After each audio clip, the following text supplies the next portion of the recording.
Hi Taurus, welcome to Higher Source Tarot for your weekly tarot check. This is for the week of March 28th through April 4th for all Taurus, Sun, Moon, Rising, and Venus. If you are new to the channel, I post new readings every Friday and every Monday, so welcome to you. And if a reading doesn't resonate, you can always check back in a couple of days.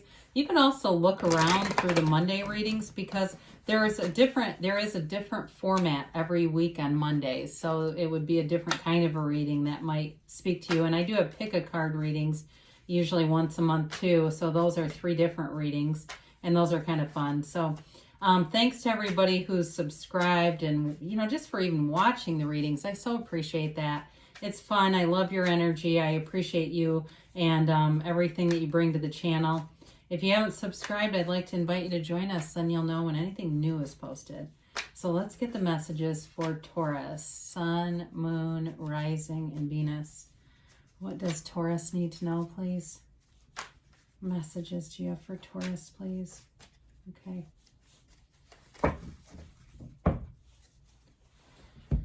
Whew. So we'll begin here with the tarot, and then we will use the angel answers.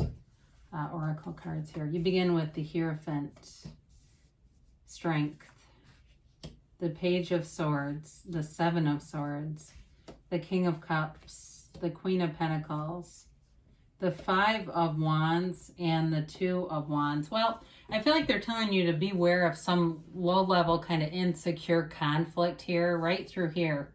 I mean, these are all, it's interesting because you start off with 2 really mature energies, very mature. And then you get into this crap right here. So I don't feel like that's you, but I do feel like there's somebody who may want to bait you into something, especially if there's somebody at work that likes to do things like that. Just be aware of it, because then you can avoid it. That's why the tarot is so great. It's your best friend that always tells you the truth. The oracle cards are more like the kinder, gentler way, so they don't always get into the conflicts. So you have here Taurus, Leo, Air, Gemini, Libra, Aquarius. You've got Aries, Leo, Sag. You've got water, and you do have earth here too. So you begin, of course, like I mentioned, we've got these 2. Talk about mature energies. We start off with 2 major arcana. So the hierophant, is a card of deep spirituality. It is a card of spiritual knowing and connected. It's also a change, though, with it being a 5. And so with this, it's a time for, the soul to kind of get more education about spirituality. You may have somebody who comes into your life around this time who is a mentor of some type, and maybe it's not necessarily spiritual, but it could be somebody who becomes significant. And I'll give you a quick example. I once went to a baby shower I did not want to go to, and I went because it was a dear friend. I didn't know anybody there. I sat down next to a woman, and I was writing a book. She had just had a book published, and we become great friends. And how does that happen? It's that hierophant energy. You are lined up with it. The right people will show up for you. And so when you have those intuitive hits, go with it, because there's somebody important that you're going to connect with. I can just feel that very strongly. It's also too, he holds up his hand because he's giving you a blessing. And he's also trying to, if there's some area of your life with whatever this little conflict is, he tells you be still and know. Just be still. So in terms of this, in terms of a relationship though, or in a commitment, if it's work related for you, it's all about running the distance. The hierophant is a wonderful example of commitment. So that's a wonderful example. So in a relationship, it's all about value, stability, duration. And it's also, too, with this is the ability to discern between your instincts and your intuition, okay? So not the impulsive mind, but from the spiritual level, let yourself be guided, because you've got a wonderful spiritual connection here. And it may be a spiritual connection in a relationship, too, with that King of Cups. So the Strength card, it represents a few different things for you here. It's not only knowing your own ability to overcome problems and kind of problem solve through things. But I also feel like whatever the conflict you're going to have, it gives you the strength to look at it and respond in a way that does not create a more difficult situation. I feel like it gives you this ability to kind of diffuse whatever that is for you. I mean, she uses gentle force to tame this lion. Okay, it's not, it's not slamming somebody to the ground, right? She doesn't body slam the lion, but she's in charge. And so it also too, though, can be symbolic of somebody who has suppressed feelings.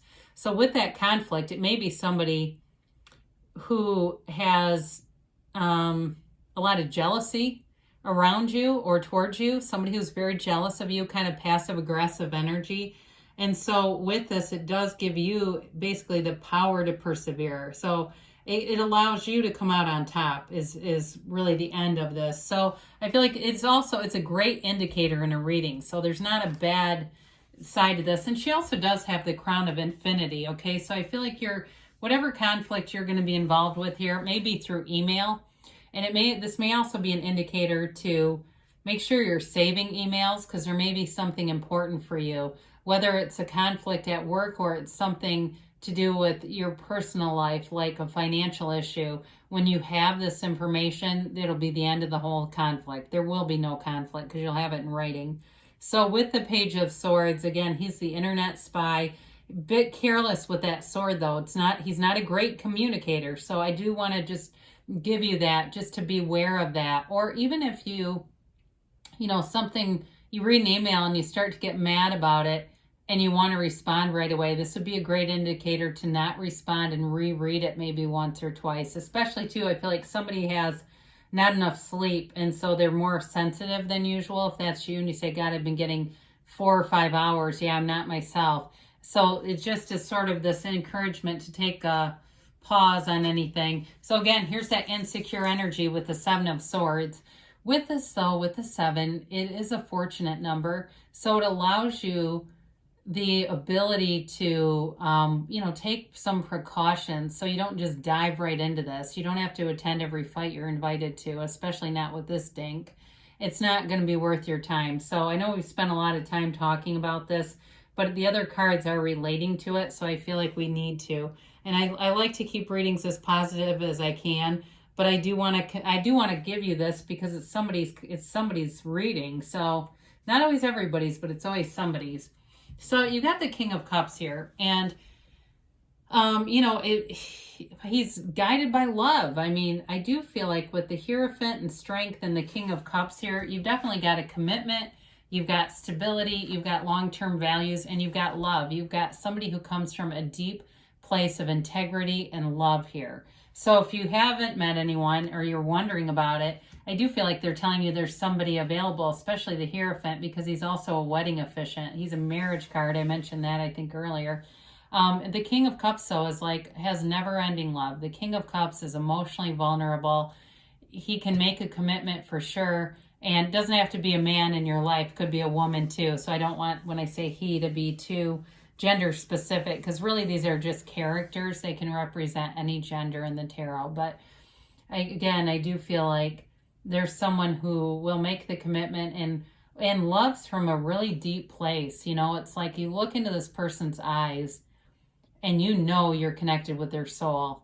There are two people just gazing into each other's eyes. I mean, I even feel it. It is that kind of love where it feels like there aren't any problems. This little idiot at work is irrelevant when you have this. So you've got the Queen of Pentacles, another loving energy. This also, too, though, can be a card of nature, somebody who loves animals. And you have that a few times here. So it's possible this person that you are attracting is like a huge animal lover. And I'm not saying they're overrun with them, but I do feel like they're the kind of person who would help a wounded animal or try to, they don't want to see anybody suffer or be in pain. It's also financial stability too, though, okay? It's somebody who's happy, they're at peace with their material possessions. They may not have over the top, like they're not showy. This is not necessarily somebody that wears their wealth, but I do feel like they have financial stability.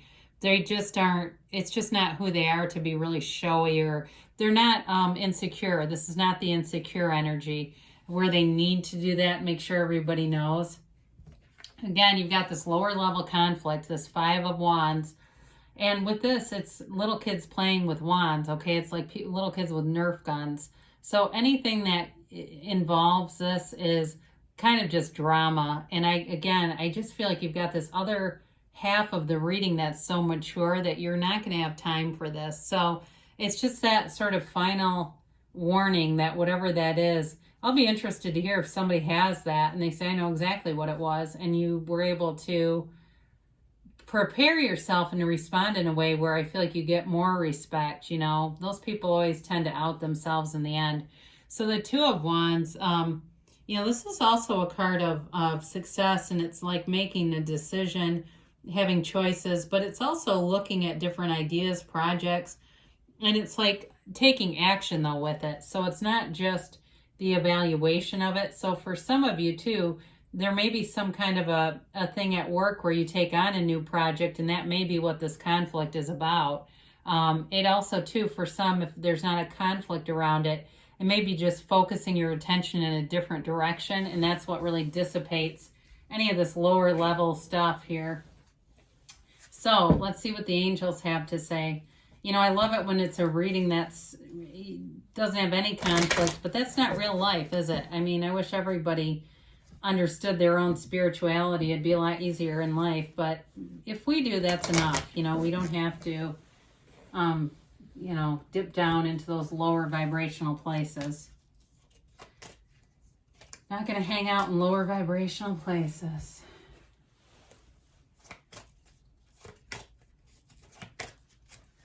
All right. You've got forgiveness. So whatever this is, I do, you know, again, they're saying that it's going to be pretty minor and the situation will improve. Okay, there's this is for somebody. And they do say remain positive. That's interesting because I mean, you know how many cards are in here. You could have gotten romance. You could have gotten some other thing that would have made no sense. I think I shuffled these, didn't I? Yeah, I did. Okay, they say you have perfect timing here. So whatever it is, you're going to be able to deliver things coming forward in a really, I think, a really succinct way, clear way, mature way. And it's just one of those confidence builders. Now you've got a yes, okay, and it's that emphatic yes. It's that you create your own reality. So you're really insulated. You're insulated by your own energy field and knowing that, being connected with that. So good things are happening though, even though there is a minor conflict. You've got a commitment here with somebody who seems really great. So I do like to see that for you, Taurus. And I will be back again soon. I love you, and we'll talk again later.